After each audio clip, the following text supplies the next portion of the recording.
So, guys, it's the Welcome to the Show podcast. We're doing something a little different today. We're not going to be recording any video. We're just doing audio. First time on a Discord channel. First time I'm on Discord. I don't know what this is about.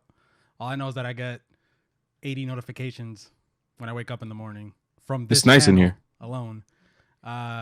We're doing a crossover episode with a cousin of mine, and the podcast is called the Pinko Files. So that's all I'm going to say. Mr. Pinko, as I see your name is here. What's up, man? Yeah, hey, what's up? So first, I want to say thank you for having Al and I on. This is something that we've been looking forward to. We've been talking about it for a little while. So we're definitely grateful, to be able to come onto your show and talk about, what we talk about. And I guess just to give people a little of background on that. Pretty much what Al and I do is a political conversation. Most of it, especially recently, has been a lot of like debates, and we started doing more like a reaction content as well. Looking at other people's videos or whatever they say, and then basically giving a response to it. So that's pretty much the like what we do on our end over here on Discord. And one of the reasons why we wanted to come on today was because we know that you guys do a lot of like sports and like pop culture content. Mm-hmm. And, being that we do the political stuff, there's a lot of overlap. A lot of people think about these things and they think that, sports is like just entertainment and that and then, like that's where it ends, but there's actually a lot of like history that goes into athletics. And the politics of like that time and how that translates quite literally like onto the field. I figured we could talk about something like that. There's also a couple of like contentious issues in athletics right now that I think are that should be spoken about. And who better to speak about these types of things with literally a sports podcast. Mm-hmm. Yeah. So we're pretty much just hoping that we can get like a nice conversation going and just have a discussion. For sure, man. I just got to say real quick that question for Manny and Al. Do me and Mr. Pinko look alike at all? Look at me. No. You look just like your dad. And I feel like I think we look alike. Yeah, me too. So, if I like hand a little bit. I mean, I'm right up. I don't know how it's positioned on your screen, but I'm right above him. Yeah. So I can I feel like. Oh, so we're calling you Mr. Pinko? Is that what we're calling you? That's my name. I mean, I should have mentioned that. I don't really care if you guys use my first name. You could say Arturo. And I'm Al or Jazz. Call me Jazzers, Al, whatever you guys want. All right. Cool. So Luigi looks more. Your brother Louis looks more like Mr. Pinko to me. Yes, that's when I made the connection. Though. Yeah, bro. Me and Mr. Now I remember you guys at Croxley's. Yeah. See, I feel like Luigi looks more like my brother, like Diego. All right, we're crazy. That's not. That's not what I was getting at. But I just figured this is one of the family members that I look alike. It's just, I happen to look like two family members from this side of the family, but people tell me I look like my dad, which is not this side of the family. But anyways, sorry to get your mannerisms and everything is just like your dad. Sorry to get sidetracked here. My godfather, by the way. Why don't we get into the first topic, sports and politics? That'd be awesome. Yeah, go ahead, man. Yeah. Hit me with All right. So actually, one of the things that I wanted to talk about first, and Al, I don't know if maybe you had a different idea, but it seems to be like a hot button issue, like all across the board. And it's actually the issue of transgender people in sports. Recently, I would say probably like within the last like 5 years or so, this has like really, really blown up in the public sphere, and there's a lot of like contention around it. Do you guys watch Joe Rogan at all? Yeah, sometimes. I do too. All right, sometimes, awesome. Yeah. Okay, cool. So then you guys are podcast. Probably familiar with it. Yeah. He's a great interviewer. He's an awesome conversationalist. Like I think he just signed a $100 million contract with Spotify or something. Really? Did he really? Damn. That doesn't surprise me. jeez. Like an exclusive deal. I think it's only going to be available there. Really? That's what it sounds like. Yeah. That's whack. Yeah, that is That's kind of super whack. I hope it's not a paywall thing. Like, I don't like this whole luminary I don't know. I don't like any of that stuff. I feel like podcasting should be free. That was the whole concept behind it. You know what I mean? Yeah, no, I actually completely and totally agree with that. The internet is it's like a wonderful thing, and to have that type of content like blocked off, especially like with money and stuff, I think that's like super, super lame. Yeah. I think it's totally fine if people want to have like their like paid subscription thing where Right. they offer like bonus content. That's totally cool. But then to have to pay to see like a regular Joe Rogan episode like on YouTube or something, that sounds super whack. Yeah. But all right, so the reason why I brought up Joe Rogan actually was because he talks about this quite a bit on his show. And you guys have probably like caught wind of it through some of his conversations. But the big issue is that it seems to be some people have this idea in mind where transgender people, in this specific case, or like in the case that Joe Rogan speaks very often, would be like weightlifting competitions, where you'll have like a person that identifies as a different gender, and then they'll enter a competition, under like as a female or something, and then just like blow out the competition because they're biological males. Right. Now I'm of the mind, and then I guess this is where we can go into open discussion after this. I'm of the mind that, like, well, one, that doesn't really happen very often, and two, they're like, I think that the times that it does happen are extenuating circumstances or rare circumstances, where maybe like rules are blurred. But on the grand scheme of things, it seems to be like the sports science doesn't really like support the idea that that this is like a widespread issue. And I was actually hoping to maybe see like what you guys thought about this, to basically get a feel of what like I guess in like the political talk. I don't know how active like you guys are politically, but there's like a word that goes around like Twitter a lot. It's like like the normies, like people that are fairly like apolitical for the most part. Right. I wanted to see like what your guys' opinion on that was, and basically what you thought about the whole subject.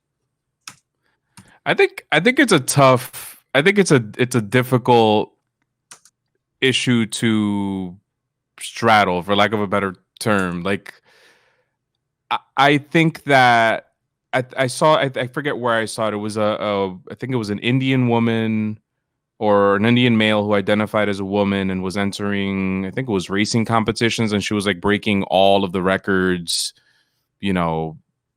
possible. And they were making the case like how she biologically was male and had all of these advantages because of her strength. Maybe it wasn't racing. I can't remember what it was. So I'm a horrible example here. And I see what the issue is there. Biologically, she's male, and biologically, she has certain advantages that females don't have in terms of, her physical abilities and so on and so forth. So I understand why that might become a problem. However, I think that if a woman, a biological woman or male or whatever, a transgender person, works their way through the system like everyone else and makes it to a higher level of competition, then they should be able to compete with everyone else. So long as they go through the process as everyone else does. That's kind of what my take is. Yeah, man, I feel you. I would say, if a transgender woman who was born a male wants to compete in women's sports, I feel like we can have a reasonable conversation how long they should be transitioning for, or how long have they been on the certain types of drugs to break down the physiological male components of themselves, right? Like, if to be on par with a common woman, and vice versa, right? And then if that's true, then they can. What's the problem? Mm-hmm. I mean, we can talk about other advantages that may come, or disadvantages, but like, women have advantages with other women. Men have advantages with other men. I mean, everyone's born a little differently, right? I mean, in general. You know, I think that I kind of disagree with all three of you in terms of like it being okay for transgenders to cross over. Now, I'm not familiar with how the whole process goes with what drugs they take to lower their hormones or raise their testosterone, whatever happens. But I can just tell you this. If you have a woman transitioning into a man sport, she's going to have to take something to put in the physical strength to compete with other men. And right then and there, you're making an exception for sports that ban substances to enhance your performance. So real quick interruption, but you can sure, have I'm the only one that gets interrupted, right, Manny? Hell yeah, son. We're tagging up on you, dog. We're about to curse here. Pinko. Oh yeah. No, you're good to say whatever you want. But they do allow therapeutic exemptions for people with diabetes or if you don't produce enough testosterone, they allow you to take these things. So can't they make the same exemptions for a transgender person? Well, are they diabetic? I literally did not know that, and that's actually really, really awesome. Yeah, that will help to formulate an argument later. What I'm maybe not with this. I don't know how far the process goes to if you're a man becoming a woman and it brings your physical ability down to whatever level it is. All I know is that the way that it is today, I think that you can have a girl play baseball. For example, baseball is something I might be cool with girls playing because I've played with girls before. But like when I think of basketball, when I think of football, it just doesn't mesh well. It's a different, we're talking about tigers and a different species of strength. Like I'm talking strength in terms of strength, but it just doesn't, I don't see how that could ever be fair when we're talking about gender. And it's only when it comes to gender. It doesn't have anything to do with height. It doesn't have anything to, it's about what you're born with. And I understand that you can take stuff to transition, but then why not let everybody take stuff? If we're going to make exemptions for gender transition, why not let everybody take stuff to enhance their performance the way that we're going to let transgenders take enhancements to become a man or a woman? So I think the premise of what you're talking about may be like valid in your concern. But the thing is, so like typically when we think about like a different person, or I'm sorry, not a different person. When you think about a person of a certain gender that may be like transitioning into the next one, and then let's say they're a professional athlete or whatever. We're not usually talking about like them transitioning like within a month or something, and then like like they're like this is a fully grown adult, and then like 1 month later, there's like a man that was like fighting professional UFC, and now he's like fighting in the women's league. This is like something that happens over time, and typically when you do take these drugs, right, or these hormones in the transition process, they're not being taken to give you a physical performance enhancement. It's just to like level you out where your chemical composition is the same as like your average male or your average female. Right? Like no. Go ahead. What were you saying? It's enhancing. That's enhancing your performance though. If I need to take something to get to where the average male is, so that I can at least whatever being an average male is, that there's even things me and Manny have this argument all the time. There's things that baseball players do today to enhance their performance that aren't on the same level as taking like steroids. I get that. But if you're taking something to chemically change your physique or whatever it has to do to get you to any level, and it enhances your performance, if it now allows you to do something that you weren't biologically gifted to do before, then you're going against what everybody else, not everybody, and Manny brought up a good point that there are exemptions for diabetics and whatever, people that need to take testosterones, but the majority of the league does not have that opportunity to take stuff. So where do we draw the line? Like, you can't just tell me he's going to be the average. But they don't need to take it. Okay, if they don't take it, then like your average athlete, they don't need to take it. I would say that for Manny's argument, this would actually be perfect because in this scenario, right? Like this is something that they do need to do. You know, Yeah, like I don't know where you're saying where advantage comes into place, because if we're talking about a female transitioning to a female transitioning to a man, yeah, you have to take testosterone, but that would not equate if a male was to take testosterone, right, or take steroids, right? All of a sudden now the playing field is huge, right? Now the male has way more of an advantage, whereas the female has the advantage is there is no advantage. It's the same par, right? So like I would disagree that, oh well, then the males can take steroids or whatever, and there's nothing wrong with that. I'm not saying because that would be unfair, right? I'm not saying that the females taking testosterone now have an advantage over the males that don't take testosterone. I'm saying they had to take testosterone to get to that level. There's men that could use that testosterone today to get to that level as well. So why are we? But it's a playing field then. We're not one is trying to create a level playing field, and the other is taking and abusing steroids. Yeah, but right? But we're talking about a level playing field. Where is that level playing field? You can't tell me they're gonna take testosterone to get to the average male. Well, you're not gonna get the average male, and I don't know what this has to do with any sport in particular as much. I don't know if there's a direct correlation between how much testosterone you take and direct correlation. I'm simply just saying chemically, if you have to take something to get to a level, you're having a performance enhancement that's banned in sports, is what I'm saying. Period. Yeah, so that's banned. I think yeah, I think that's probably a valid point as far as like performance enhancing drugs are banned in sports. But the hormone therapies that transgender people go through when they're transitioning are not that. And also, if these people are professional athletes, whether or not they're transgender, they were already exceptional people outside of their genders, right?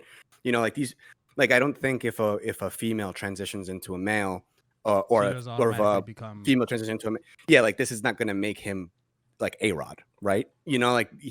Whereas if A-Rod took human growth hormones, right? That's an unfair advantage, right? Yeah.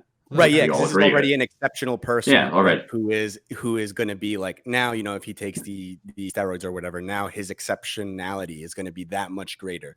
And then it also works in reverse, right? If A-Rod was to transition to a woman, when he takes estrogen, right? Assuming that this is happening over a prolonged period of time. I'm not saying that if he takes estrogen today, then tomorrow, all of a sudden he has tits, right? Yeah, if A-Rod was to take estrogen over a prolonged period of time, you would notice that his bone density would drop, his muscle composition would change. These are all things, but he would still be he would still be an exceptional baseball player.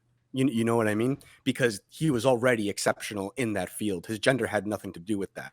And that's what these. I don't agree with A-Rod taking estrogen and then joining the All-American softball team. I don't agree with that. I'm sorry. Why not? Because you're not biologically a woman. I understand you could identify as a woman. You're not a woman and you're not a man, period. In my brain, you're never going to have, I took these pills, now I'm a man. I chopped my dick off, now I'm a man. There's a difference. That's not really wait, that's not how it works. That's not how it works at all. However it works, if you were born a man and you now want to transition into a woman, I cannot agree with those men. Now, women. You can't be born a man. Yeah, you're not born a man. Yeah, you're not. You're born a male. You're born a male, right? But when we think about gender, right? This is your identity, right? So your identity is something that you eventually choose over time. Now, typically, you have sex organs, right? Like the penis or the vagina, right? And these are things that influence what your gender can be, but they are not the same thing. So here's a good example.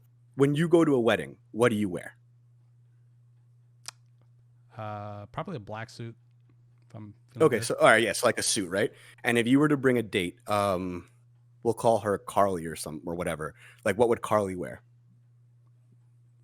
Something to match my suit. I don't. Well, probably a dress or something, right? Yeah. So there's nothing in nature that says that men must wear suits. right? And as a matter of fact, we see across cultures, like if we were Scottish, right, we would probably be wearing skirts, and that would be totally acceptable because it's a cultural thing, right? That's gender. Now, if we're going to talk about like you have a beard, right? This is sex. This happens because you have like balls that produce testosterone, right? And like that's what it does. Naturally. Right, naturally, yes. But this does not make me a man. It's just indicative of me being a male. Okay. You see what I mean? So Like you can very easily choose to like wear a dress, right? And like you're still a male, right? You could identify as a woman, but like no, I get what you're saying. So let me rephrase that. People born with penises should not compete with people born without penises, and vice versa. That's my take. You could identify as anything you want to identify, but like you said, I grow a beard because I have balls. I produce more muscle because I naturally have these two set of balls hanging from in between my legs, you know? And that is the nature. Sports is built around that. I understand Manny said there's exemptions, but there has to be a line. There's women's sports and there's male sports. If there was a sport, and there should be sports, I think golf could be something that men and women compete together in it, because even though that does take some physical ability, but like football and basketball, like there's a reason the WNBA is limited to what they're limited in. They're women. Unfortunately, physically, they cannot do what the men can do naturally. Lifting weights naturally, not taking the banned substances. Wait, but they're women, like they're female women that can like very easily like I would never fight Ronda Rousey, you know? Like that would be ridiculous of me. And I'm a dude. I'm probably bigger than she is. Like I'm probably taller. I definitely produce more testosterone. You might not be able to fight Ronda Rousey, and she's a professional fighter. Whatever. She cannot beat up the most, her version in the male octagon. She's not going to take that guy physically. She cannot compete against that guy unless she takes something. And that's what I'm saying. Well, they're taking stuff. Well, that's not necessarily true, right? Like I can guarantee Ronda Rousey's not going to beat. Well, yeah, if we're going to talk about like if we're going to well, I mean, I don't know if I would say that they're like comparable, right? But like if we were to get Ronda Rousey and then we get Rondo Rousey and like we have them just stand like in front of each other and they just like punch, like they take turns like punching each other, then yeah, like punch for punch, right? Pound for pound, then yeah, the dude's going to win. I think but I think when we talk about sports, there's an aspect of sports that involves skill, right? And like we've seen it in real time where you have smaller people who just happen to be more skillful, right? And they can easily overpower a bigger person. That is actually one of the like founding principles in a lot of martial arts. If you think about like a martial art like Tai Chi or even like Wing Chun, the entire like philosophy about like these types of martial arts is that the smaller person will be able to overcome the larger opposing force. So like like I don't know if I would say that like Ronda Rousey would definitely lose against like a dude, you know? Okay, I didn't say Ronda Rousey. I'm taking professional MMA fighter versus Ronda Rousey. Yeah, right, yeah. You know, if Rousey, we take Ronda Rousey and Conor McGregor, in MMA you fight in your weight class. All right, you take a weight class. I don't know how much she weighs. Whatever she weighs, her weight class. Yeah. She's the best in her weight class. Fight the man in her weight class. And I'm not saying that men are better than women. That's not what I'm saying. I'm saying naturally we're just stronger, and that plays a big part in UFC, unfortunately. Tai Chi, whatever the hell you just said, I don't know anything about that. I'm just speaking of Ronda Rousey's profession. And if we're talking about chemically changing your figure, your physique, your chemical balances, whatever, then they should allow other people to take the same amount of stuff, because it just seems fair. If we're gonna allow them to play, if we're gonna cross over, then you should let other people, like the weakest guy in Major League Baseball who doesn't produce testosterone at the average level, he should be able to take the same shit that a transgender woman is gonna, or however the hell you would describe it, would be taking to get to the average levels.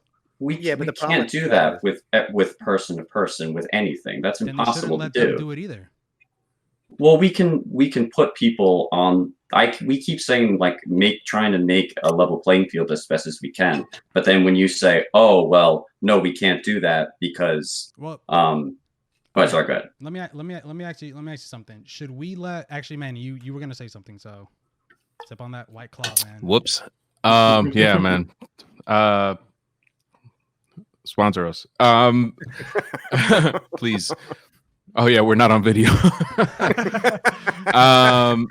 No, I was just gonna say I can see points on either side. I think I fall more on Mr. Pinko's side, obviously. CT. How dare you? How dare you? But I kind of disagree that a woman that a person born female wouldn't be able to compete with a person born male. I understand the strength capacity is different, and maybe some other things as well, but I look at someone in the NBA, just looking at two males, someone like Muggsy Bogues. I don't know if you guys remember him from the 90s. He was actually in Space Jam. So I know you watch Space Jam, CT. But he used to, well, he wasn't able to dunk, but he played at a super high level, all-star, very small, probably didn't produce as much testosterone as someone like Michael Jordan, but he was able to play on the same court as he was. Yeah. So I do think that there have been times, I can't state examples, but just naturally thinking, I'm pretty sure that there are some women that could compete at that level, but they're not given the opportunity to. Like I think that there could be a woman out there who could step up to the batter's box against Justin Verlander and get a home run off of her. You know what I mean? And you're right. I think that Ronda Rousey could potentially, I know that the chances are probably not that good, potentially take on, what's the Irish dude's name? Can't remember his name. McGregor. Conor McGregor. Because it's not all about punching and going blow for blow. There's some martial arts involved and some submission techniques and so on and so forth. In football, I can see a woman being a punter or a kicker. Those guys are puny as hell. There's the kicker. That's a girl. And So I think there are opportunities there. I think we just need to, kind of open up our minds a little bit, and if it ever happens at some point, just kind of welcome it. What was that kid's name? She was a baseball player in the Little League World Series. I don't know if you guys remember her name. Yeah, I think I know what you're talking about. She dominated those guys, and I know that they're kids. Kids probably don't even have hair in their balls yet, but I think. I'm sorry. Go ahead. Finish. That's where I'm at. That's where I stand on it. Yeah, man, I feel you, because I think there's a conversation to be had, and it's like a case by case basis. Like just because you're transgender doesn't automatically give you the right now to switch gender sports, right? Like that's not what I don't think we're saying, and I don't think that's what Manny's saying or anything. But like they're saying, there are some exceptional people that can do it, and I think that is a really good thing if we allow people to take risks to do that. Like people say, oh, like what's her name? Not Ronda Rousey, but like, oh, a woman will get the shit kicked out of them if they go into a male's weight class or something. It's like, well, that's the decision, man. I mean, they're making the decision to do that, right? Yeah. And I'm not her parent to tell her what she can and cannot do, right? So like, if she does suffer from that, I mean, that is her decision at the end of the day, right? That's kind of I want to just rephrase something. Like I think that if you have the ability and strength to compete cross gender, if you're a woman going into a man's sport, that's obviously acceptable. Muggsy Bogues was a good example. Jose Altuve in baseball is a good example. These guys are little people competing with these 6'3", 6'5" monsters at a high level. Some of the best. I think, is Muggsy Bogues a Hall of Famer?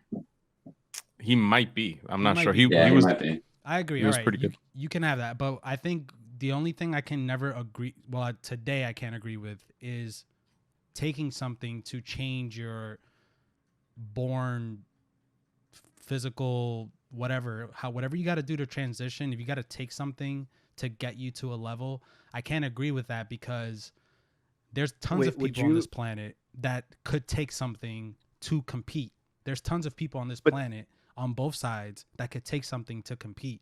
I don't think you transitioning, you identifying as a gender should now open the door for you to take something and now be able to compete. And if that's the case, then if you have to take it to compete, then maybe you're just not the one to transition into that sport. You're not the one that was meant to play in that sport. As Manny said before, you could be the Muggsy Bogues. You can be a girl transitioning into the NBA and make it with what you were given. But I can't agree with taking something to enhance yourself. I can't agree with that. Would you be opposed? Like, let's say, I don't know, let basketball or baseball, whatever it is, an athlete, you know, they're at the gym, and then like before they go to the gym, or right after the gym rather, they make themselves like a protein shake. Would you be opposed to that? That's an argument me and Manny talk about all the time. Protein is technically an enhancement because they're taking a protein shake, but right, it's yeah. allowed. But then like if we're gonna, right, yeah. But if we're gonna hold like a position where we're gonna say that you shouldn't be able to take anything, right? Then like because you know Then whatever, everyone's you're just getting going to drink natural way. water. You just Right, in yeah. Then general, like right? then that means that we should also ban like proteins and stuff, right? Or you know, or creatine, or you know, No, whatever workout But things. can a girl transition to a man and survive off protein? Can she get to the natural levels that you're talking, the average male level, by taking protein? Or I does mean, if she it's have to take part of like, or does she have to take testosterone, which is banned in sports?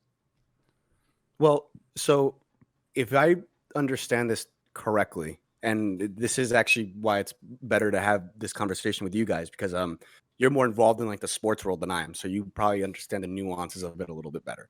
Um, my understanding is when we say testosterone in sports, we're talking about anabolic steroids. Are we talking about anabolic steroids, or are we talking about like the type of hormones and stuff that like a trans person would take like during transition? Because those are two different things. I think they're not comparable. I would imagine that would probably be banned in sports. It is banned. I don't even have to look it up. Baseball. I mean, I guess we can just speak about Right, baseball. like anabolic steroids. No, I mean, it goes beyond steroids. It's like you can ingest IGF-1, for example, which occurs naturally in milk, meat, stuff like that, and technically that's a banned substance. So like anything that can enhance your performance is technically banned. But you know, you can't tell players not to eat meat. You know what I'm saying? So yeah, and I want to just say something. If baseball turned around tomorrow and said you could take all the shit that you want, just show up to play, I'd have no problem with fucking dogs rolling off the street to play in the major leagues. I'd have no problem with it. If you're the best at something, and that goes back to what Manny said, it's not about girls and guys. I was just talking about taking something to change your chemical balances, whatever. I believe that if you're the best, you're gonna.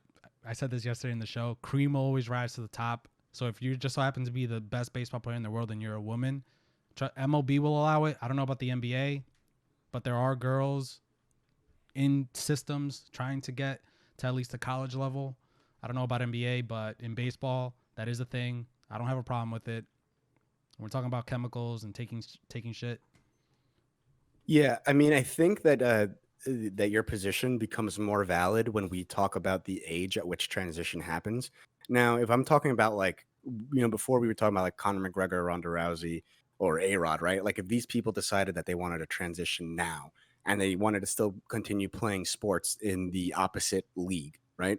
I would definitely have a problem with that. I don't think that that's like fair, right? If you have a person whose body has been bathed in testosterone for like 30 plus years, and then like a month from now, he's like, actually, you know, I've done some soul searching and I've decided like I identify as a woman and I want to continue doing my sport, but like I want to do it in the women's league. That would be totally irrational, right? But I think that if we're talking about a person, like if we have like a child, right, and they are on puberty blockers, like from an early age, and this child grows up, and by the time they do hit puberty, they decide, hey, you know what, like I actually do identify as this other gender, so I'm going to complete my transition, and this person becomes a professional athlete. I think it's totally okay for them, you know, to be able to play in the league that they desire to play in, because, and this is like where the this is like, I guess, where like the biological science comes in a little bit, but the hormonal composition of that person is going to be very, very different, like from if opposed to like if they were never on puberty blockers or they never took any of that the transitioning hormones that would, you know, follow that process. So yeah, like my argument to this would be exactly that. I think it would all depend on like when this person started transitioning, and like we would have to determine like if the chemical composition of this person's body matches the average chemical composition of like the other athletes in this league, or whatever the case was. But I think your contention, I'm not Manny, I'm sorry, the HOB, what was that? Just call me Luis. Yeah, Luis. Yeah. I think, but your issue is that there are subpar baseball players that are male, right? But they're in the league. No, I'm not even just the league, like college level, high school level. Sure. But they're in it and they're subpar, but they're still in it because they've reached that threshold, right? So if somebody takes testosterone who's a female and gets to the par, but there's also subpar that men are in a given league, right? Like that's the contention, right? Because that person now is better than the par athletes of the cisgender athletes, correct? Do you understand what I'm saying? No, but go ahead. Try to break it down for me. No. I'm clarifying because yeah, you make a good point. I'm bringing it out. Yeah. If no, a female, I wasn't. If a female, go ahead. Yeah, if a female is taking the necessary chemicals to reach I don't know, a level that would put them on par with a major league average baseball player. Yeah. But there are cis athletes that are male who are below that, right? But they reach that threshold, right? Okay. They reach that threshold. So I understand what you're saying, where you're bringing in a chemical that brings them higher or more advanced than someone that's subpar in Major League Baseball. But the subpar athletes in Major League Baseball still can compete. So yeah, no, I see there's a conversation to be had of the line that we draw and where is the line with some athletes, right? Yeah. But yeah. And you know what? You know what else too? My good cousin, Mr. Pinko here. You were talking about all these like we should figure out how long they've been in transition, how many years they've been doing this, how, when did he decide to transition? I think just that conversation alone kind of leads towards that. It's never really gonna work well, because just taking baseball, for example, there's guys that have been in the minor leagues for 15 years, trying to make it to the majors. There's all these different kinds of like roadblocks and exceptions just for like a regular one-sided gender athlete, both on the men and the women side. I don't think that it should be limited to when I decided to become a woman, or when I decided to become a male, or when I stopped taking if I'm even supposed to take these things. Like, can I, and this is just a question, but can I decide to become a female today and decide not to take any kind of chemicals? Well, so I think that when we talk about transgender people in sports, I would never put a person who identifies as a woman but hasn't gone through the like the transitory process, like on a field with biological females, right? Like that, that would be ridiculous, right? Because then this person, like physically, right, would just, because of biology, would have very, very clear advantages over his opponents, or her opponents, right, if she identified as a female. Okay.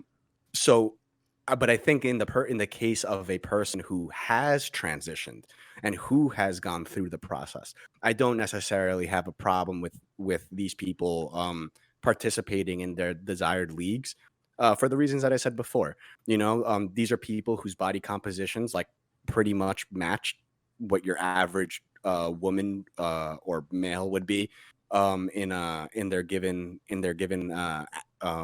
sport. They would, for all intensive purposes, the chemicals in their body would match, what the other people's would match. Their bones would look like that. Their muscle composition would be similar. So in that scenario, I wouldn't necessarily have a problem with it. But I think that someone who's transitioning and chooses not to take any sort of chemical enhancing or whatever, not chooses to just transition the old-fashioned way, man. Let's just chop this thing off, put some jugs right here. I don't know. I don't know how the process works. But okay. For So someone in that that chooses situation, to take that route and says, I don't want to take any sort of chemical pills. I don't want to do anything else besides this. I'm a woman. Let me compete. I think those people would have an argument where we would have to allow them to compete now. no, I mean, so in that situation, I would say that they wouldn't. It wouldn't be fair, And I right? don't think, Because and I don't think that's fair. Now, if we're gonna allow people to transition and take chemicals to get right, to a certain level, right, I don't right, right, think right. you But should look, so limit. but the operative word here is transition, right? So like we would have to have that. Like if they wanted to compete with biological females, then they would have to match. Like they would have to match them if they wanted to participate in that league. That is literally like the only way to reach parity, right? In the same sense, like I would respect that they identify that way, but then like they are becoming, or they are putting themselves in a position where the other athletes then would not be able to compete. In this situation, I would say how even though you identify as a female, you are more than capable of participating with the male athletes because, well, you are like your physical body is still that of like your traditional biological male, so like I would still consider them a woman, right? Because that's how they would identify. But as far as what their body is capable of doing, I would have to put them in a different category. I would not treat this person the same way as I would treat a person, at least in the purview of sports. I would not treat this person the same way that I would treat a person who has transitioned, who has gone through the process. And especially like, if they did go through like the sexual transition part, I think I lost Oh them. damn, where they we're losing you. are like I don't really know, but right, like at that point, I mean, they're obviously not producing any more testosterone. They're going to be they're reaching chemical parity with everybody else that would be in that league. There would be no physical argument to make that this person could not compete fairly, with the other athletes that they're associating with. Yeah.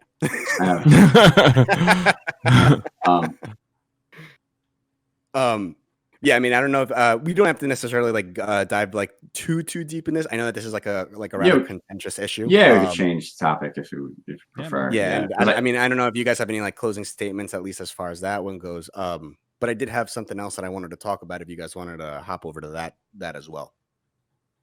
I just want to say that I think that, and then we can move on.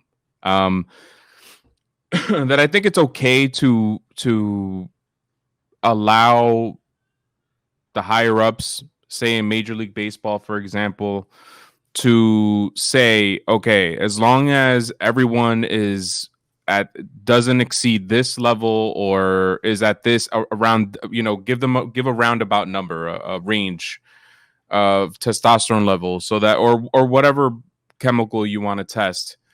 And during drug testing, these people need to be around that range, that it would be okay, whether that person is born male or female. I'm taking A-Rod, for example, since we use him as an example earlier, and because CT loves him and we mention A-Rod on a daily basis on our podcast. He actually received a therapeutic use exemption for testosterone in 2007. So if regular born male athletes are allowed to take testosterone to reach a certain level, why couldn't we allow someone who perhaps wasn't born male to try to get to that same level by taking testosterone? I think that might convince CT because I used A-Rod as an example. So let's see. No, Lewis, it's like when you bring up Hitler in a political conversation, like it's just inevitable, I already said if they allowed everybody to take, I don't think it should just be men that got the exemption. It should be everybody. Even if you're a man that naturally produces testosterone at an extremely high level, that other men cannot do, if they allow these men to take something to enhance themselves, they should allow these already highly driven testosterone producing men to take it as well. I don't think there should be exemptions. It's either allowed or it's not. So, well, but there are already exceptions though, right? Like yeah, that's like what I'm saying. hormone But if there therapy, wasn't, yeah. well, those exceptions, man, he's talking about, I can only think of 2 players. They just happen to be A-Rod and Mike Trout. The jury is still out on Mike Trout. We had Manny was in the seedy underbelly in the in Las Vegas. Got some news. And but again, like even the exceptions, I don't even think I agree with those exceptions, but if they allow it, it should be allowed across the board, not just because I transition or I am transitioning, not because I need this to do this specific thing. There shouldn't to me the level playing field is when everybody's allowed to do the same thing. That's the level playing field for me. Shout out to A-Rod if you're listening to this, man. I fucking love it, man. Yeah, no, I mean, one thing I will definitely say, and I do appreciate it, is I mean, you seem to be incredibly consistent, you know, which is nice. Usually when I have these conversations, people like backtrack on like every the inconsistencies are very clear, and then we go go hard on the inconsistencies, and then we get but yeah, no, the position is consistent. So at one point at one point it's like you agree to disagree, and that's like, okay, well, I see where you're coming from. Yeah. Exactly. Right. Yeah. But if you guys don't actually mind transitioning to another topic now, this is actually something that may be Dude, a little less contentious. I just cringed, Arturo. That's cringy. that was cringy. I know, that was pretty cringy. But yeah, so one thing that I did want to talk about, and I imagine this will probably be a little less contentious with this group, is the Kaepernick thing. And I kind of want to get your opinion on it and how you feel about like the whole like protesting, like you know, during like a sporting event. Did you guys think it was appropriate, you know, that he kneeled during the anthem? Do you think that he should have done something different? Should he not have done anything at all? What are your guys' opinions on that whole thing? I didn't have a problem with it. I think that people lost sight of what it was that he was taking a knee for, and the president of the United States got himself involved in the situation and turned it into something completely different. Something that it wasn't about being unpatriotic or disrespecting the flag. If anything, he was trying to protest in the most peaceful way possible in the position that he was in. Originally, he was sitting out of the national anthem, and a Army veteran approached him and said, "Listen, the way you're going about this doesn't look right. What we do in the Army when we want to take a stance is we take a knee, but we still respect the flag. We still, put our hands over our heart or whatever." And so he changed his stance from sitting to taking a knee, based on a veteran's advice. And when I say that, we lost sight of what he was protesting or what he was trying to raise awareness of: police brutality and all of these unjust killings of young black men, black and brown men across the country. It's undeniable. The numbers in this instance don't lie. I mean, it's if anything, I feel like we should have been applauding an athlete who's spoiled with millions of dollars. He didn't have to care about this issue. I'm not trying to make him out to be some sort of saintly figure like Jesus Christ or anything, but that he did take the time to try to lend a voice to this. So I don't know if I'm rambling on here, but I supported him. I support any players that are willing to take a knee. That's what makes America great, is that you can be the opposition. You can take an opposing stance and dissent in your own way. As long as it's peaceful, it's your right. You know what I mean? There's nothing more American to me. So yeah, I didn't have any problem with the way that he decided to protest, nor with the issue that he was protesting. I had no problem with that. I think all the aftermath, all the extra stuff that came along with it, like him wearing like socks with pigs on it, you know, kind of shitting Yeah. on cops. I thought all that shit was very immature.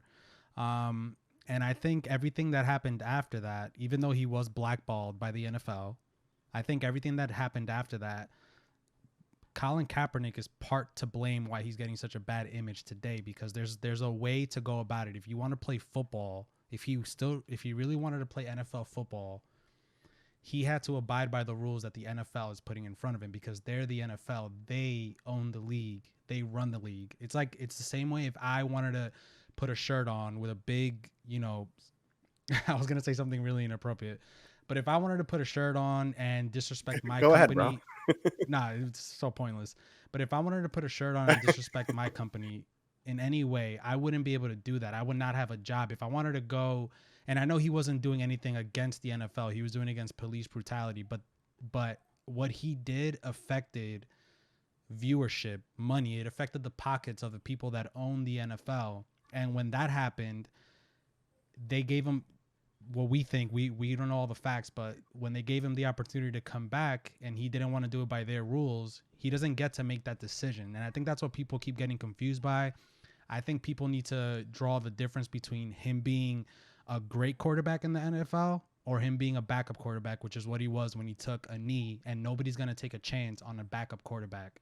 In other words, Cam Newton could have taken that knee naked, put that knee on a pile of shit, and make his coach eat it, and he would have a starting position when he was healthy. Russell Wilson could have taken a knee, and he still would have been on the NFL team. Julio Jones, name any black superstar today in the NFL, had they taken a knee, they would still have a starting position because they're starters. So that's all I'm gonna say. Yeah, I mean, so I definitely agree that you know, maybe being so antagonistic, especially with the police in the United States, right? You know, maybe like the pigs on the socks thing, that doesn't really mean anything to me. I mean, if he wants to wear pigs on his socks, you know, we can argue about the efficacy of like what that messaging does, and like and how well it comes across, right? And I would probably agree with you. That's probably not very good optics, just because it does feel very antagonizing. However, I would also make the claim that in a situation like this, right, this is a person who has a massive platform, and he's someone that's protesting like a very specific thing, right? And this is a person that probably also sees cops as being very antagonistic by their nature. Now, I don't know like the nuances of Colin Kaepernick's positions on police, so I don't want to like really get like too like in detail with that. But one thing that I would definitely say is I think that despite his like how you said, like despite his position, right? Like he was a backup, right? And no one's gonna take a chance on that. You know, talking about optics, I do think that in that sense, you know, he was able to bring a lot of attention to this issue, and he really, really put the spotlight on the NFL. Like I do feel like he probably like really held their feet to the fire. He did. And yeah, you know, and we've seen historically. What was that? What was that dude's name? The basketball player that also protested, and then he was a starter, I believe. Yes. Oh, yes. you mean like recently? Was it like recent? I don't know. I'm talking about that guy. Yeah, he was an activist. Yeah. Who's from Inwood, Yeah, by the and- way. Really? Yes. Yeah. Yeah, that is true. Yeah, Kareem and Abdul-Jabbar is from Inwood. He grew up in Inwood, yeah. I thought he was And he from went- like No, when he Nashville was or Lou something, Alcindor, like- he was a Oh, high I school said that. basketball star in Inwood. what? That's crazy. I mean, Inwood has a Yeah. big basketball culture. Yeah, Huge. crazy. yeah. All right, sorry. Yeah. No. That was actually like a really like little fun fact that I actually did know. My brother would have been so impressed with me in that moment. But yeah, you know, so like this is a good example of a person that like even he was a starter, right? And like this person, like his whole career just got tanked. So I mean, I do think that the fact that Colin Kaepernick, you know, the fact that he was a backup when he did take the knee, That probably did play a little bit into the idea that, like, well, I'm not gonna risk, my PR, for a backup, right? But then, like, historically, like, we've seen even starters, like they get blacklisted for this type of stuff. And I think like that's a big problem. I don't think that we should hold someone's livelihood um in contest with uh like the and I guess in this case, like the political beliefs that they ascribe, especially because in the way that he was expressing them was in a peaceful way. You could say it was antagonistic, right? And I would 1,000% agree with you on that. But I don't think that deems someone being like blacklisted by a much larger institution, that has like so much power. I don't think that was very, I guess, to like use like an SJW word here. Like, I just don't think that was very fair. Like, that just seemed like very like insensitive almost to his whole plight. Yeah, man, I like that you mentioned that he spoke to the veteran, and people forget that, or they choose not to believe it because the attacks that were thrown at him, anti-American and hates America. America hates the troops, and people choose to forget that, and that should be well noted that he did it. He tried to show as much respect as he could, and yeah, pigs. But I would, pigs in the socks. But I would argue that, like, okay, this is how we get a message out there, man. This is a problem. This is a systemic problem. The criminal justice system is trash. Hey, man, if I got to wear some, pig socks, that's gonna. Hey, we're talking about it right now, aren't we? Yeah. I can't get into the pig socks because personally, like in our family alone, on both sides of the family, Manny's side of the family, my side of the family, Mr. Pinko, we have every cop that I know in this family are some of the most stand-up guys that I know. I can only think of one really asshole cop in my own town, and this is when I was like first got my license, pulled over for no reason. That's in all my life, any interaction I've ever had with a cop, and this is just my experience, I've never had issues with the law, probably because I stay away from breaking the law. That probably helps, but I can't get on board with wearing pig socks because I think we take for granted what it is to walk outside of our house and come back every day. And as a cop, you don't get that same safety. You could be a cop in a bad neighborhood and that can be your life. So just because I know so many cops personally that I know I could kind of like see it, what it is to be a cop, especially in New York, especially in like by where I live near Newark. I can't get on board with wearing pig socks. And I don't think anything that happened to Colin Kaepernick was fair. I'm just saying that I don't know what just happened. That's Diego. That's my brother. He's listening in on the convo. Yeah, like I said, I can't. Nothing that happened to Colin Kaepernick was fair, but had he been man, you don't agree with you don't like it, and that's fine. Yeah. I mean, no one says you have to like it, right? Yeah, I feel you. No, I liked his silent protest. I just didn't like everybody. No, I know the pigs. Yeah. No. The pigs is one thing. What I didn't like of the aftermath is everybody coming to the rescue, claiming that he should be on an NFL team because you got guys like, who was it, like Nate Peterman? Diego, help me out here if you're listening. Nate Pearson, Nate Peterman, whatever his name is, shitty quarterback. Colin Kaepernick is a way better quarterback than that guy, but it is the NFL, and they weren't going to lose money to have a backup guy. So when people were making the case, this guy could take a team to the Super Bowl, this guy could be used in the NFL, I had to disagree with that because if you're not in the position to win a Super Bowl, you're rebuilding pretty much. That's how I see it. I think that Colin Kaepernick didn't do himself any favors by wearing those socks because it elevated the conversation to a new level. It went from having a respectful disagreement to hailing insults at each other. And when you get to that point, then we're not getting anywhere. You're just putting up roadblocks and you're not helping each other understand each other. At the same time, I think if that's how he wanted to go about it, fine, but he just has to understand that you're gonna lose people by doing that. You're not gonna win the conversation. But as far as his protest goes, I think it was effective in the long run because I tend to believe that when people start having a problem with these kinds of things, when you have the president getting himself involved for no reason whatsoever, when you have Fox News talking about it all the time, it's probably because what you're doing is working. Because we have examples in baseball like Carlos Delgado. About 10 or 15 years ago, he used to stay in the dugout for the national anthem. He wouldn't come out.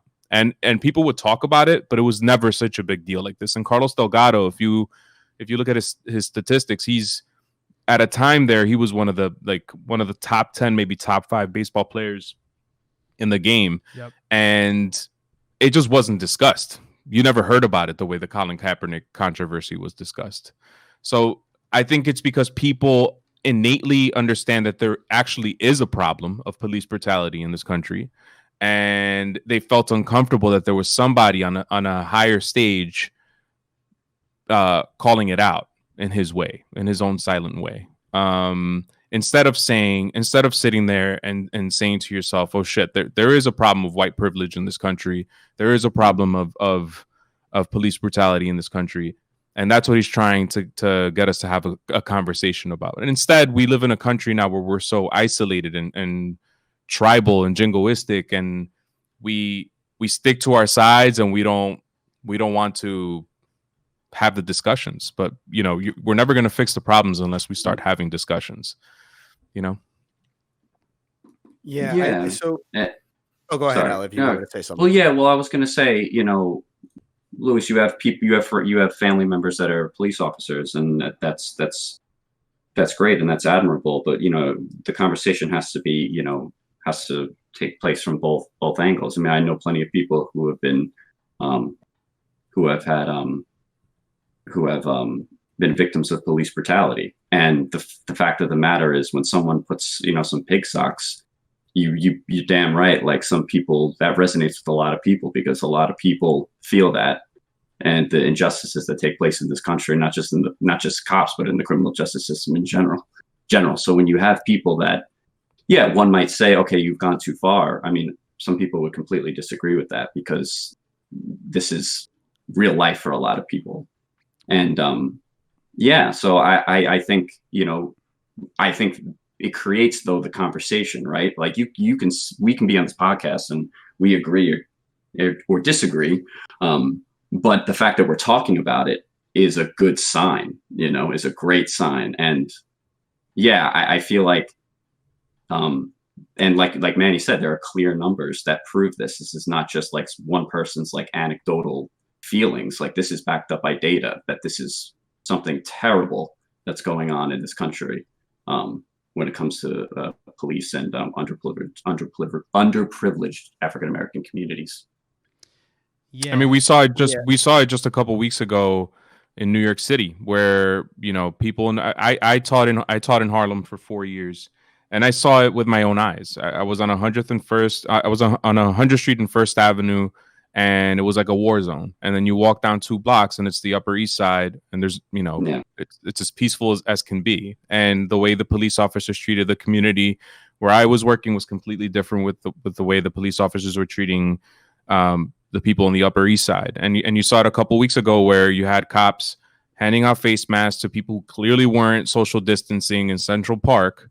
And then a couple blocks up, they were harassing people of color for doing the exact same thing. And it's just, you just see that people are treated differently. And I know that's a small anecdotal example.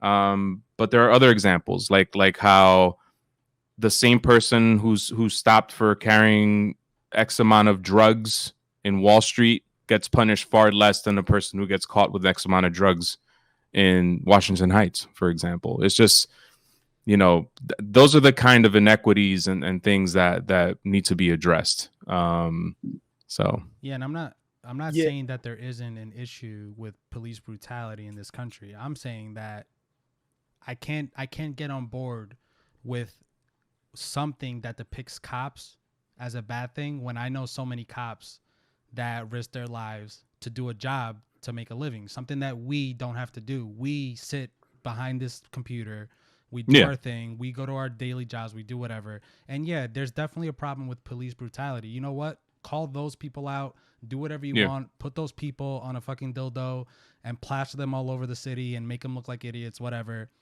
Do that. But I just can't get on board with ever lumping a group of people, because that's exactly the same problem we're having. If I were to put a black person on my socks and depict them as the image that I've been victimized by, if I'm someone that's been victimized by black people, and let's not say black people, let's say doctors, let's say I've been victimized by a doctor all my life, I'm not going to put something that depicts all doctors on my socks to prove a point. I'll prove my point another way. That's just not the way I'd go about it. Again, I think that a lot of people that are victimized by cops will resonate with that. But at the end of the day, man, we can't just ignore the fact that cops are literally risking their lives to do a job for us. Yeah, so I acknowledge that. You know, cops have a very, very stressful job. Like I'll completely own up to that. I could never imagine like being a cop and having to like carry a gun around, you know, and then go into situations where like I'm dealing with the worst type of people every day. You know, so I definitely like respect and I honor the stresses and the pressures that go along with that job. Now, where I would make the difference though, with the example that you gave about the doctor, like the only reason I would say like that's not a good analogy is because there's not a widespread issue where like doctors are just turning away black people because like fuck black people or whatever, you know? And even though I would also agree with you that there are a lot of good cops. I have friends that are cops. I have family members, as you pointed out, you know, on both sides of my family that are cops, and they're amazing people. You know, I would defend these people to my last breath, you know, especially when it comes to their character. But right, it's not so much about like the individual cop, right? The individual cop, right? Like our experiences, I've actually had fairly negative experience, especially where I grew up in Massapequa. Like I've had cops like pull me over, look at my license, and they're like, "Oh, how do you say your name? You're not from here, are you?" You know, like, and I'm someone that like blends in with my community for the most part. You know, like I don't look very different from my neighbors. You know, and that's like an example. That's like just like one anecdotal example. But it's also like the pig thing, right? I don't think Colin Kaepernick was talking about like the one cop that like pulled him over. He's like, "Ah, that dude's a pig." I think we're talking about the institution of police, right? And what the institution promotes and protects. And what we've seen time and time again, yeah, and Manny actually brought up a really good point. Again, I think it was anecdotal. Well, I mean, it definitely was anecdotal because it was his own experience. But I think that it illustrates the broader picture. You know, where you have cops that will, you know, within a 2-block radius, they are indoctrinated right into treating a certain community better than another. Right now, individually, these people may not hold these prejudices, but the fact that they are cops, the fact that they participate in that institution, right, and uphold that institution, the damage that it ends up doing to the community down the line is exactly that. You know, you find yourself in a position where, you know, you're seeing someone who should be upholding the law, but is making exceptions for people in affluent areas. And then you have cops that go to underprivileged areas. And, you know, these people are essentially treated like trash, you know, by people that are meant to be there to protect them. You know, and again, like we can go into like the statistics and stuff and everything, which would be really boring. But yeah, you know, so like I don't, yeah, so like I don't, I would make the argument that however antagonistic the pigs on the socks may be, I will solidly and very, very confidently hold the position that having a cop come in and like shoot a 12-year-old child for holding a BB gun is infinitely more antagonistic, infinitely. And no matter how many pig socks Colin Kaepernick wore, it will never amount to the amount of antagonism that cops project onto, you know, black and brown people. Yeah, you know, so like I do think it is antagonistic, and I don't think that it's probably very effective when you're trying to get like when you're trying to win people over to your side. However, I mean, well, like Al said before, you know, we're having this conversation, and like we're talking about this specifically, right? You know, so I it think obviously did have some successes.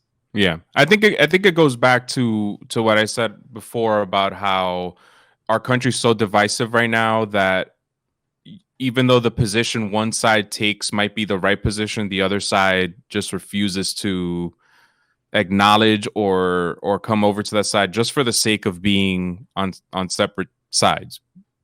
For I said sides a lot there, so I hope but like for the sake of being like contrarian, yeah. You know, you have to be on this side because you agree. So if someone else makes a great point, you're not even going to entertain it because, oh, I know I'm on this side, and you're not going to critical think and say, oh, maybe he's got a point. Yeah, we don't. People don't. Yeah. And I think that police officers are taking a side, as is the community is taking a side. The community is refusing to see the instances in which police officers, I don't know if you guys listen to Malcolm Gladwell's podcast, Revisionist History, but he did one on a kid in California who committed suicide by cop, but the cops didn't know that. So the community saw the cops shoot this kid dead, and they took it as, oh, look, another police officer just killed another innocent Hispanic male. And it turned out that this innocent Hispanic male, quote unquote, pretended to have a gun, pretended to pull it out on the cops, and the cop shot him. And they also didn't show that this cop, after that happened and he found out that the kid didn't have a gun, like broke down and couldn't even retain himself. He was so heartbroken. There was nuance in this case that people weren't getting, understanding. Right. Yeah. Like important, really important nuance. Yeah. Right. And then on the other side, people don't see how that example that you stated, Mr. Pinko, about the 12-year-old kid who had a BB gun. Who can defend that? How could you possibly say that a cop is justified to kill a kid who's carrying a BB gun? Or Eric Garner, who's saying, I can't breathe, and you're suffocating him on the ground? Or the guy in Minnesota who told the cop, I have a registered firearm, it's back here, and he still gets shot right on the spot. Yeah, nobody could justify that. Or other examples of guys running away and getting shot in the back, dead, and so on and so forth. I think the problem is we've taken our sides now, and the cops are going to defend their side regardless of whatever it is. And we have, like we keep mentioning, we have family members that are police officers, and you see how they're defending their side, and they try to, as good a people they are, they try to defend their position. And the point is what's right and what's wrong, and can we just break that wall at some point and just have a conversation? And I feel like that just doesn't happen in this country anymore. I feel like we're also, oppositional at this point. So I guess what I want to figure out is how do we start breaking that wall down and start this is effective. I think this is something that more people should do, have more conversations. And I think one thing that could help is if you put people in these inner cities and programs to one day become a cop. And I think I totally disagree with that. I think having cops actually help.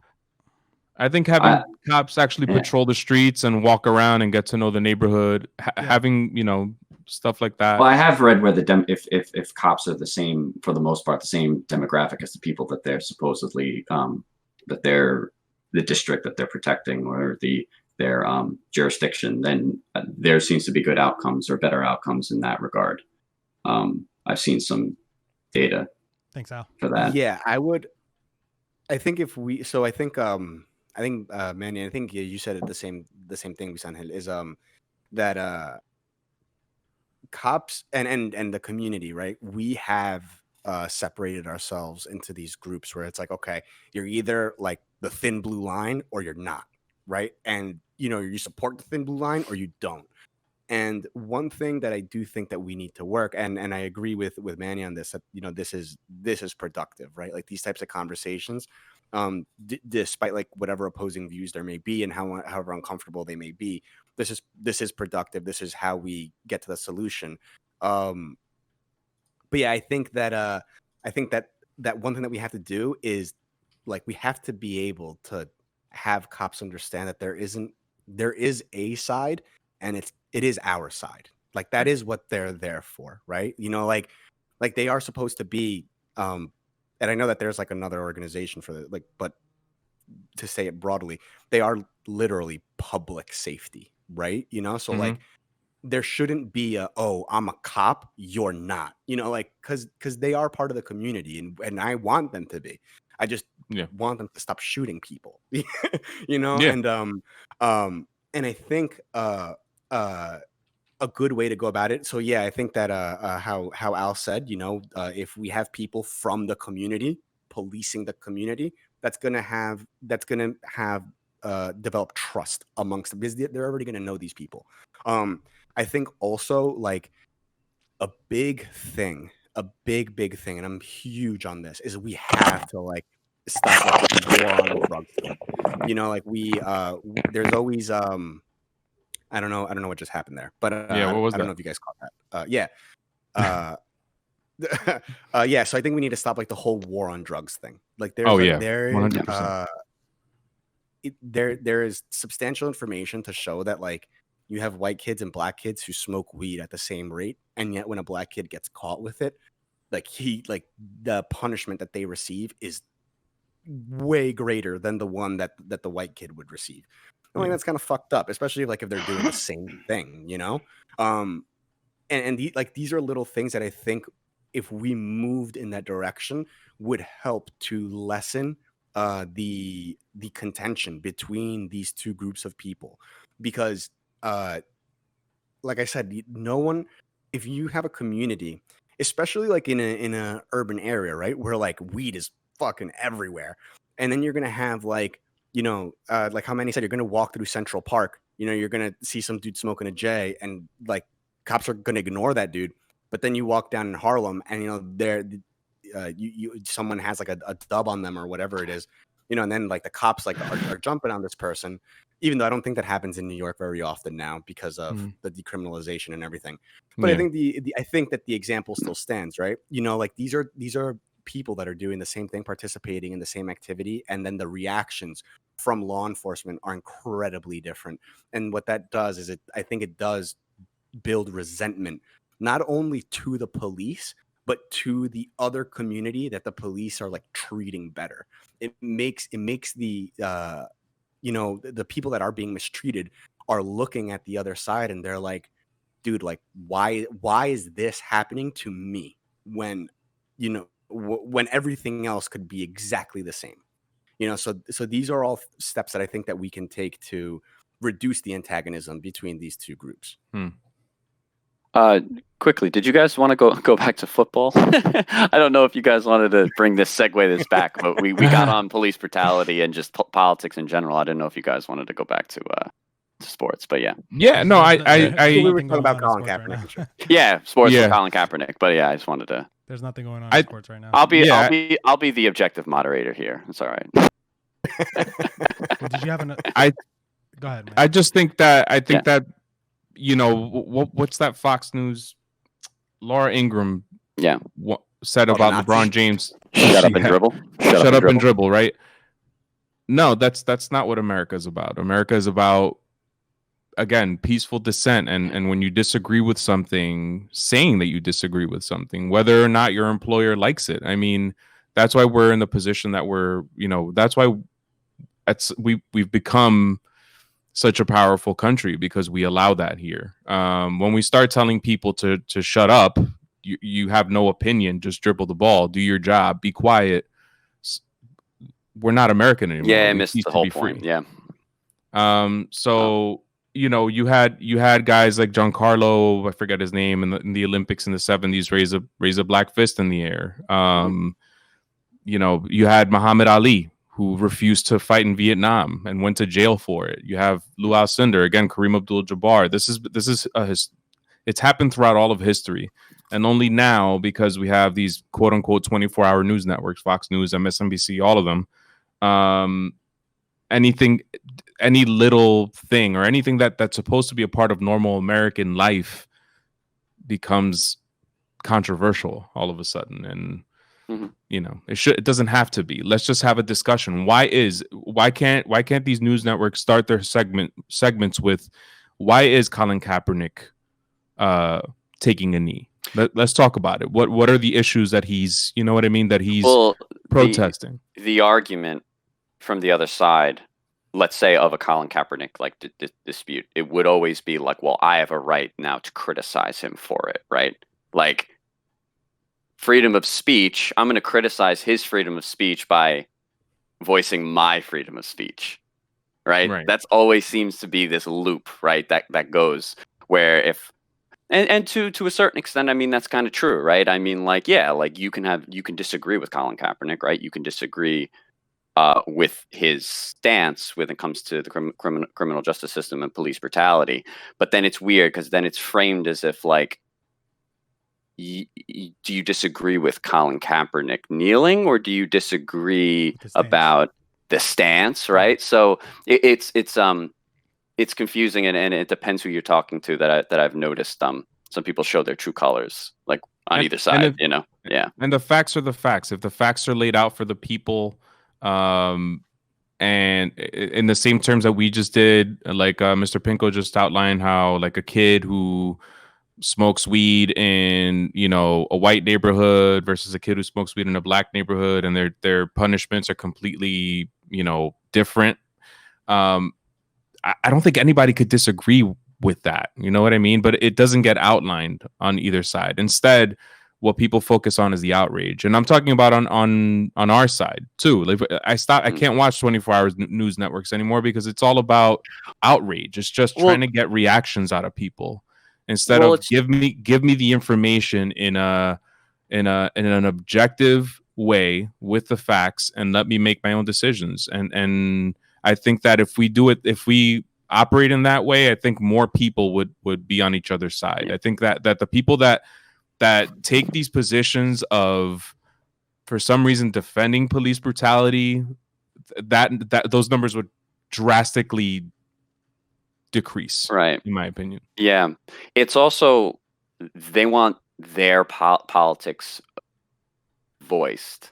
It's not about politics in general, right? So, for example, if Colin Kaepernick took a knee and was like, "Guys," and he took a press conference after and was like, I think that the government is hindering your Second Amendment rights as an American citizen, people would be blowing up on the other side. There would be plaques of Colin Kaepernick in every American football household. Like, it's not about politics, right? It's about your politics. You want your politics to be said, but someone else's politics being said, and that upsets you. So I'm not saying that's good or bad. It's just it speaks to the divide, right? It speaks to the divide that we can't acknowledge a problem on one side without then saying like, well, you know what? Like, there's this too. You know, it just and then the cycle, and then the loop. It's someone does something, someone protests again, and we're back to the same conversation. Right. Yeah, I think I'm a big like freedom of speech dude. You know, so I tend to be like really lenient with like almost any type of speech, assuming that you're not like, you know, saying that you're gonna like kill people or anything, you know, pretty much almost anything short of that I'm like willing to let go, you know. So I think when speech is antagonizing, I think if you're being antagonizing for the sake of being antagonizing, so like if Colin Kaepernick was to like wear the socks or even like kneel during the national anthem or whatever his protest method is, if he's just doing it because like he's just trying to like own people, you know, then like you're hurting the cause, you know, you're not doing anything good for anybody, and I definitely think that that comes at a detriment. But I think that the fact that his contention was so pointed and that it was so like specific, he was talking about a very, very specific issue with a very, very you know, life or death consequences. In this case, like I think the antagonizing is okay, so long as, you know, he keeps it like fairly peaceful. I did a whole episode on like political violence, and the depending on like how you view this situation where you fall, you could make an argument that even like Colin Kaepernick, had he decided to get violent, like it would have been justified. I don't know if I hold that position, just because I don't like violence in general. Same. You know, like I want to keep people like safe, you know, whether or not they're on my side, you know, and I'm of a mind that it's important, you know, that we give people the platform that they need to voice these concerns in a way that allows the message to be disseminated effectively. You know, I think that the more we try to stifle people, or like in the case of what happened with Colin Kaepernick, I hold the opinion that like we lost sight of what it was he was protesting, and we focused on the fact that like, should he be able to protest? Like Right. that's essentially what the conversation turned into. And like that I think is like messed up, right? Because regardless of what it was, right, he should have the right, you know, if he wants to take a knee, you know, for whatever the reason, he should be able to do that, so long as we like focus on like why that's happening. I think that was a really big issue when he did all that. You know, like Right. we completely like glossed over the fact that, you know, there was violence being committed against underprivileged people, you know, and we started, you know, should this be allowed? Like, why not? Why should it be allowed? Why can't it be allowed? And and and that's never productive. That's never ever productive. I concur. My Al just said that he lost connection on Discord. Diego, tap in, Diego. But yeah, actually, I don't know if you guys. JETS, Jets. Oh God, Boo. my screen keeps going black. But yeah, I don't know if did you guys have a topic that you wanted to speak about? I know that I've been like kind of like just like spitballing here right now. We talked about the Rooney Rules yesterday, the upgrade to the Rooney Rules. I thought it was kind of crap. I literally have no idea what that is. Basically, in the NFL, you're basically now you will get draft picks. You will get a better, I think it's a 3rd round draft pick, if you hire a person of color into like an executive. Just drop my phone. Happens every episode. You will basically get a draft pick, or you're incentivized to hire people of color in the NFL. So essentially, so it used to be that you had to interview someone of color, and as long as you interviewed someone of color, you met the requirements of the Rooney Rule. And now they changed it so that if you hire a black head coach, you move up 6 picks in the next NFL draft. If you hire a black GM, you move up 6 picks as well, I think. And if you hire both, you move up like 12 picks. And like if you completely, I don't know, if you hire a president, whatever, like you just get you're incentivized to make your front office more diverse in your coaching staff. And for me, I understand why the NFL is trying to impose these kinds of rules. I think that they're going about it the wrong way, because I think that at some point in time we're going to find out that an organization purposefully hired some coach because they wanted the advantage of the higher pick, and then that coach is going to get fired, and it's going to cause some sort of conversation. You know, this isn't how you fix a problem. The way you fix a problem is it takes a lot of time. You fix it by changing the way you operate. I think that you open up more opportunities for people of color by maybe starting programs in colleges for I got distracted by for you know, African American or Hispanic or whatever minority people who are interested in coaching or in sports management, so on and so forth. And I was saying to CT or Lou, I call him CT, sorry, Lewis. Call me Mr. Pinko. What? That would be super confusing. Where if you look at Major League Baseball, a lot of managers in baseball played baseball. They come from within the system. When you look at the NFL, a lot of the NFL coaches never played the game. They just coached. So make it so that these players whose average career is very short, 4 or 5 years, maybe even less than that, try to get them involved in coaching and get them involved in working with the system after their career is over. Keep them in the game. I feel like once an NFL player's career is over, he either goes into broadcasting or they're gone, never to be heard from again. That's kind of where I stand. The NFL doesn't give a shit about their players, man. They don't, man. They really don't. Like, the NFL doesn't care, and it's such a gruesome sport. It's fucked up, and we love it. We eat it up as like consumers of entertainment and everything like that. But Manny makes a good point. Former players don't usually transition into a coaching position, and that's not a color issue. That's a player issue. It just doesn't happen in the NFL often. And in baseball, it happens.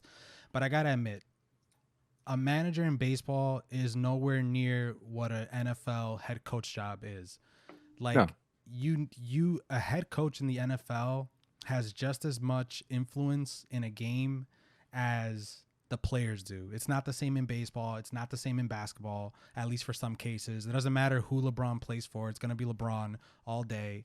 It doesn't matter who Kevin Durant plays for. It's Kevin Durant all day. But in football, there is no, I would say rarely is there a player bigger than the head coach and the organization. It's all about the organization and the team in football.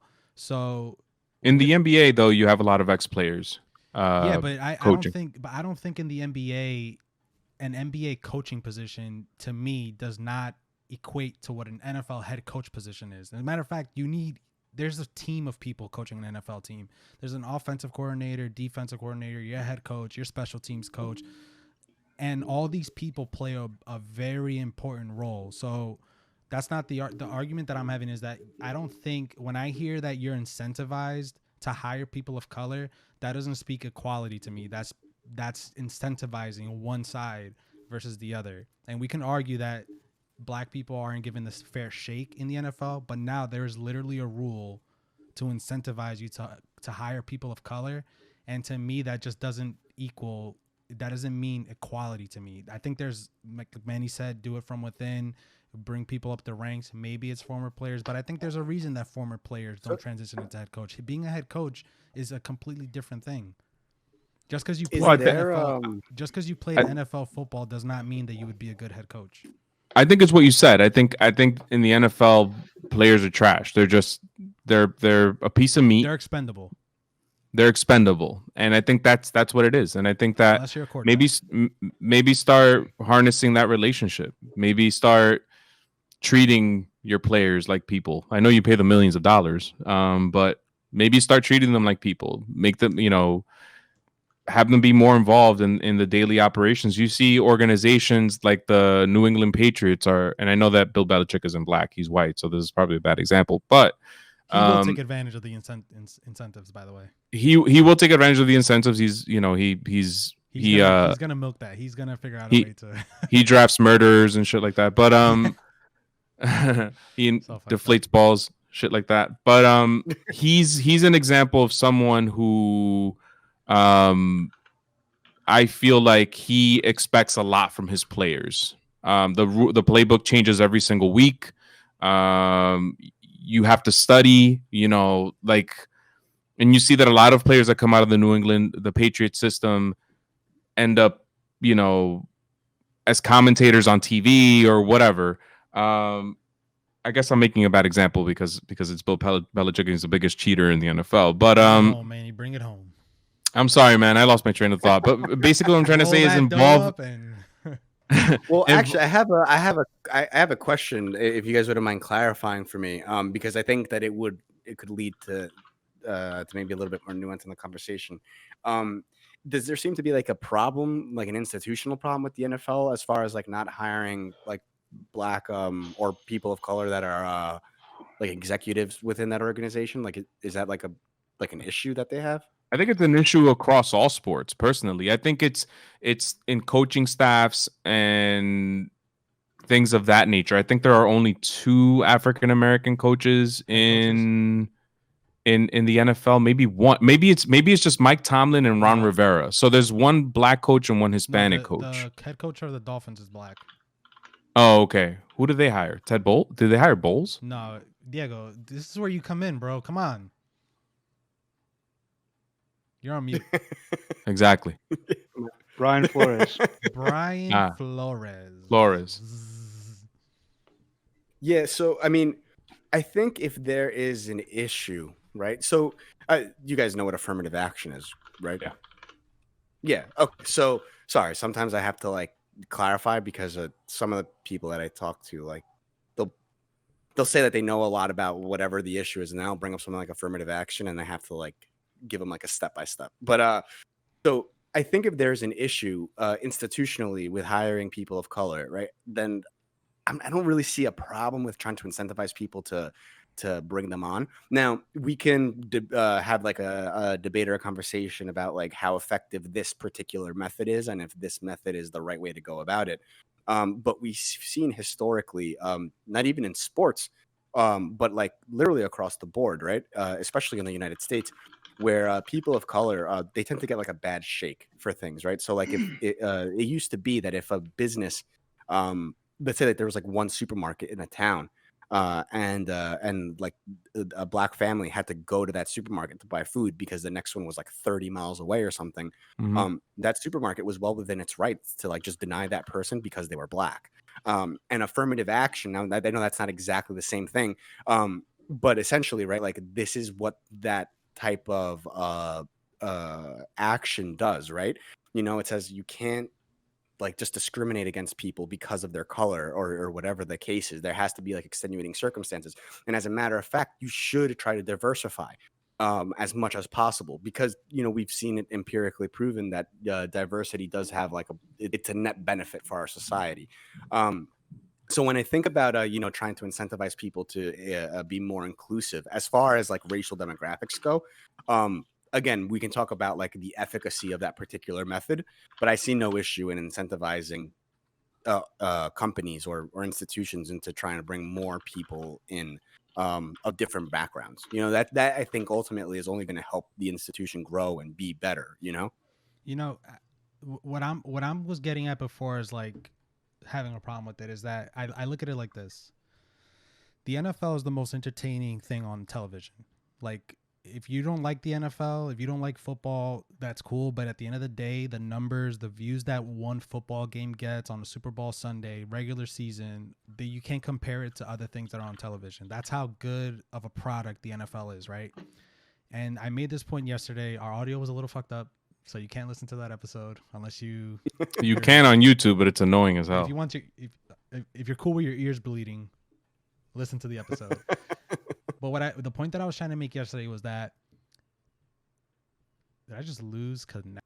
So unfortunately, we did have some technical difficulties, and the episode will end here. But please catch the Welcome to the Show podcast every day. Subscribe to our YouTube channel. Find us on anywhere you listen to podcasts. And thanks for listening, guys.